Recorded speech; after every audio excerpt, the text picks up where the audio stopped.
तो आज हम सीखने वाले हैं कि फ्री फायर में वन टैप हेडशॉट कैसे मारें। फ्री फायर में वन टैप हेडशॉट मारने के लिए ना ही आपको बड़ा मोबाइल चाहिए, ना ही बड़े डिवाइस और ना ही कोई एचयूडी सेटिंग। एचयूडी आपको जो अच्छा लगता है वही आपको रखना है, सिर्फ अपनी सेंसिटिविटी सेटिंग्स में चेंज करना होगा। सेंसिटिविटी सेटिंग्स के दम पे सब कुछ होता है इसमें। जब आपकी सेंसिटिविटी सही नहीं होगी तो आपके वन टैप हेडशॉट नहीं लगेंगे। इसलिए अभी अपडेट आया है, न्यू अपडेट, और मुझे एक मस्त सेंसिटिविटी मिली है इस अपडेट के बाद। इस सेंसिटिविटी में मस्त हेडशॉट लगते हैं, शॉर्ट रेंज में और मिड रेंज में और लॉन्ग रेंज में भी।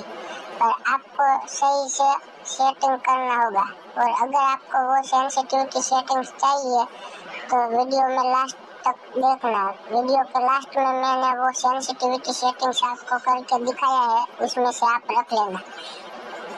और हाँ, ये याद रखना, एचयूडी आप किसी का कोड मत लेना, आपको जो पसंद है और आपका जिसमें हाथ बैठता है वही एचयूडी कोड रखने का अपना खुद का। और वन टैप हेडशॉट लगेंगे, देखो ये मेरा सेंसिटिविटी है, मैं आपको करके दिखाता हूँ। ये आपको रख देने का है, यही सेंसिटिविटी रखना हो।